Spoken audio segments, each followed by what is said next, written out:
This is a follow-up to my other SRRV video, the Philippines Retirement Visa video I just made, because I left off a very important factor that you must know about.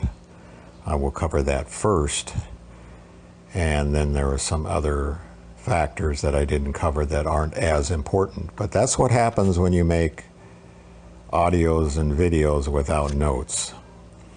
What I left off was the fact that when you open the time deposit account for $10,000, that puts you into that category of where you need to report to the United States government that money. Anything over $10,000 you must report to the government. Now if you put in $10,000, yeah, technically you don't have to report because it's not over, but it will be earning a small amount of interest, a pitiful amount of interest, as all banks are paying nowadays. So even if you earn 1 penny in interest, then it's over. So if you have a SRRV time deposit account, you will have to report that each year to the government. Anytime you go over $10,000 total in one or more accounts, you must report it. Another issue is something I forgot about and realized when I went and looked at my deposit book for Bank of Commerce. When I opened the account, I forgot about the fact that to open a time deposit account, you must first have a regular account. You can't just have a time deposit period and that's all, because the money first has to go into your passbook account, and the minimum to open an account is $200. So that's another $200 tied up. So it's not just $10,000, it's $10,200. I completely forgot about that. Sorry about that. Now, other banks, maybe you can make a direct deposit and not have to open a passbook account, but at Bank of Commerce, the money went into that passbook account first and then was moved off into the time deposit. And the interest for the time deposit will show up in your passbook account if you get it updated at the bank. At the end of the year, you have to do that to see how much interest, so you can report that. Yeah, I know, what a pain in the ass. You're assumed to be a criminal if you have over $10,000 in a bank. Now you report in two different places. One is an FBAR report, the report of foreign bank and financial accounts. And you can report that online. I haven't done it yet. You have until April 15th of the following year, of the year that you're reporting. It's like the income tax requirement, but it's not part of the income tax. There is a separate form on your income tax to report. So you're making two different reports if you go over $10,000, if you have money outside of the country. So you can report online, just search FBAR and you'll see the link for filling out the form and sending that in. And that's due April 15th. I think I just said that.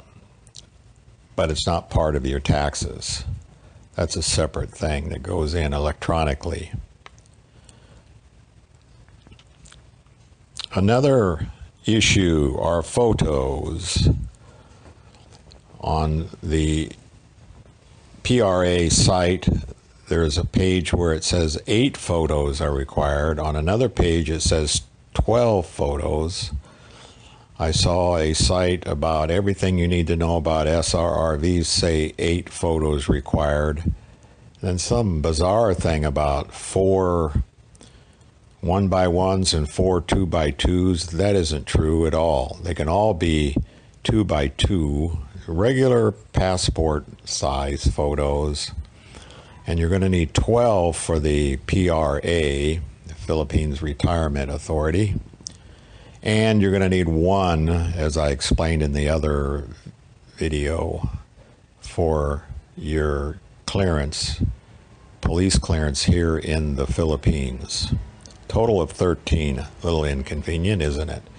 Normally you buy them at 4 at a time, is the way I buy them.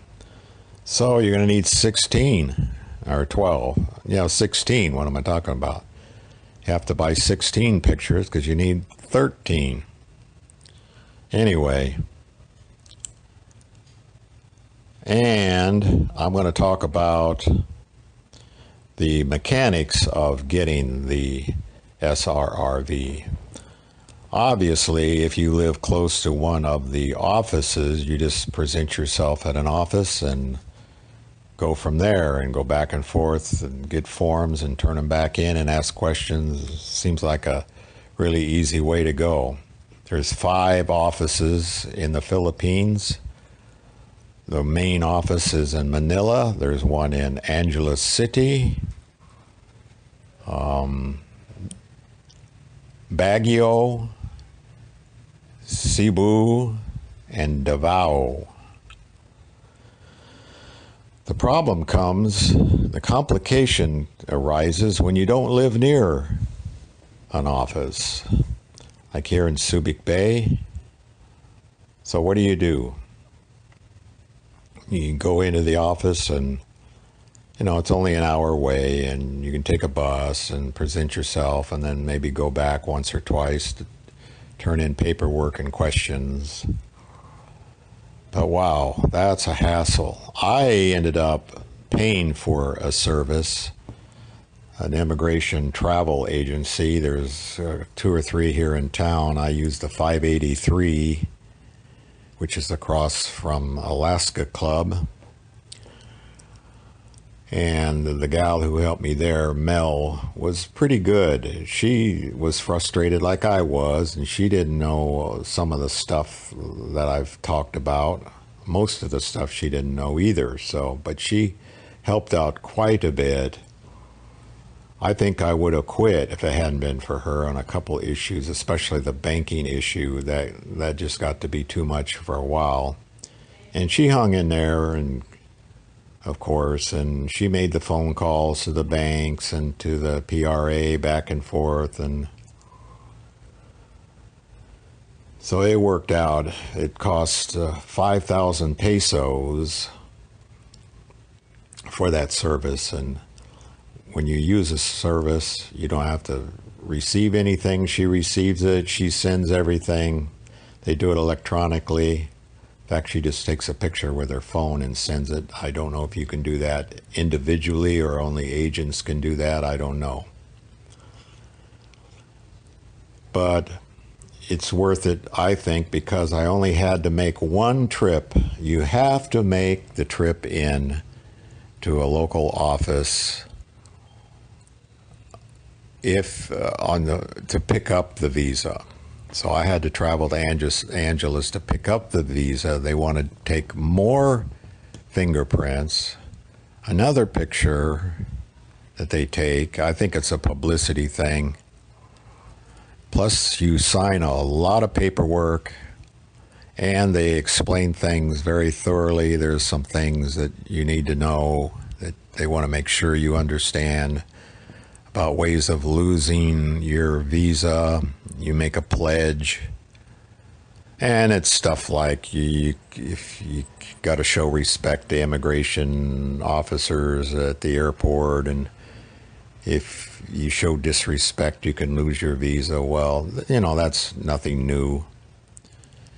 That's common sense. All of it's common sense. You don't want to be an asshole. It's a privilege living here. It's not a right. So they can take your visa anytime they want. Actually, there's nothing you can do about it. So you just keep your mouth shut when you're in an airport or dealing with anybody in immigration, and don't complain. Anyway, that's not a big deal. Now, there's one other thing that came up that maybe I should mention, when I turned in my paperwork to show my income, my pensions, I have a couple of pensions and 401k and of course Social Security, and the Social Security is the big one, and I turned in the paperwork that Social Security gives you every year for tax purposes, and it came back saying, well, no, they need a certified copy from the IRS. And I said, what the heck is a certified copy of the W-4 form? I think it's the it's not a W-4 form, is it? Anyway, the what they send you in the mail for taxes. Is that a 1099? Anyway, what in the heck is a certified copy of a 1099 from the IRS? That's ridiculous. But yeah, that's what they needed. And you know what? I said, that's crazy. That's stupid. If that's what they need, to heck with it. What am I going to do about that? So I just ignored that, and my paperwork was turned in as is without the certified copy, and it went through. I think somebody got some common sense, or somebody at the office there was thinking something different and maybe asked somebody else about it and found out that was nonsense. But anyway, that was just one other little thing that happened that had me scratching my head. But as I said before, with all the little complaints I've got and all these little issues, I mean, I was talking to someone recently about some of these issues, and he just threw his hands up and said, to heck with it. I don't want anything to do with all that. That's ridiculous. I'm not going to do that. But my comment is that once you get the visa, it's worth it.